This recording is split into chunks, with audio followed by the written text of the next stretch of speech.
Hey guys, it's Wolf Wangler. Well, in Florida, I was driving around the back roads through the orange groves. Now I'm out in Colorado driving around the back roads through the oil and gas refineries. Usually I'm not driving around the dirt roads, but I was taking a shortcut here. So everything's fine with the new heads. Car runs good. No problems except when I come to a stop. As I just come to a stop, it wants to die on me, and I look at the air fuel gauge and it's going real lean. So I was trying to figure out what was what. I got back to the house and I looked at the carburetor and I looked at the float settings, because that's kind of a typical textbook sort of problem. Float set too low wants to die on you as you come down off a cruise or mid-range to an idle. So I looked at the floats, and floats were low, but it was more than the floats just being low. It was that the floats had sunk. Nitrophyl floats, and they've gotten heavy. This is the problem with a car that sits for a while. This last year and a half, 2 years, been dealing with other things around this new house, and the car just hasn't been driven that much. So kind of sorting stuff out.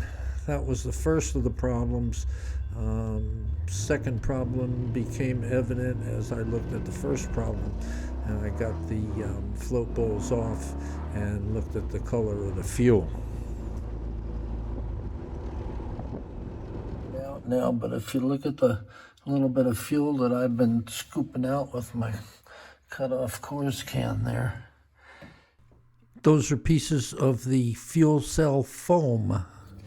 And while we're talking about fuel, these nitrophyl floats, you need to weigh them in grams. They leak right along the edge there where the metal goes into the foam. I've sealed this with a epoxy sealer to keep that little joint from leaking at all, but alas, after a couple years, this one and the other one are heavier.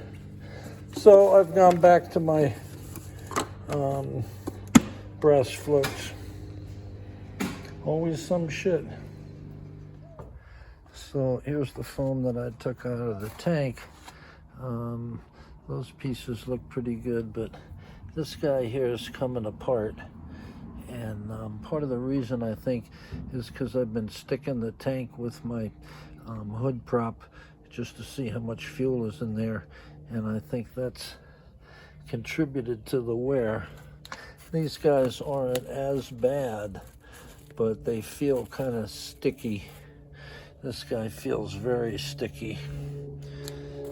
So, clean everything out, put that back in. Pumped 15 gallons of gas out. The fuel is actually brown. Everything's pretty clean up to here.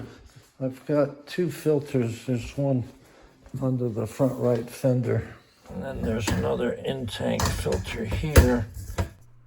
So here you can see all the little flecks of foam that accumulated on the bottom of the tank and then got picked up by the filter. So it is what it is. That's why you run filters. The amazing thing is that the foam in this tank has been there since I built the car. And part of the thing that I attribute that to is I run Techron all the time. With every tank of gas, I put in a bottle of that stuff. And I think that helps temper the fuel cell foam and the lining of the fuel lines as well. All right, so I ordered some new foam. I just cleaned this out. And here's that same filter cleaned up. And I cleaned that with a soft wire brush, blew it out with air, flushed it with solvent, blew it out with air again. That's the beauty of stainless steel. It's really nice to be able to clean stuff like this. And then up in the front wheel well, I got 100 micron. I just cleaned that one. There's nothing in it. So I talked to him at Jazz, And I told when the foam is good, it's pretty soft, it's supple. Are there any other signs that it might be time to replace it? And the answer was, yeah, if your gas is getting brown, soak a piece in gas and see if it's getting brown. So I soaked the piece, and if you look, you can see that the fuel is getting brown and all little pieces of foam that just came off of that one piece. This is why when you dump something into a tank or a tray, you make sure the tray is clean first. So I said the car didn't seem to be running right, and the gasket here between the metering block and the throttle body had signs of moisture on the gasket. If I looked at the gasket, it was wet where it shouldn't be wet. And if I look more closely at it, where the gasket seated on the metering block, there it seats on two pins. That's one hole, and there's another hole there. It was on, but it was as if it was buckled. It just didn't sit down flat on the throttle body. So I looked at another pack of gaskets here. So if you compare the two gaskets, the actual hole size, if you look at them side by side, this one's smaller.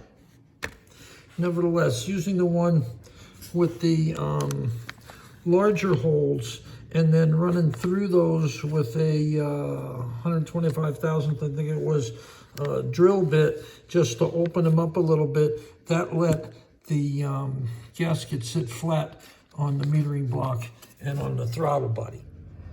While I'm standing around doing nothing, this is my carburetor, this old Barry Grant, and you can see the hand-blended Venturis. You can see they put a whole different curve on the Venturis. They've got the boosters exactly right.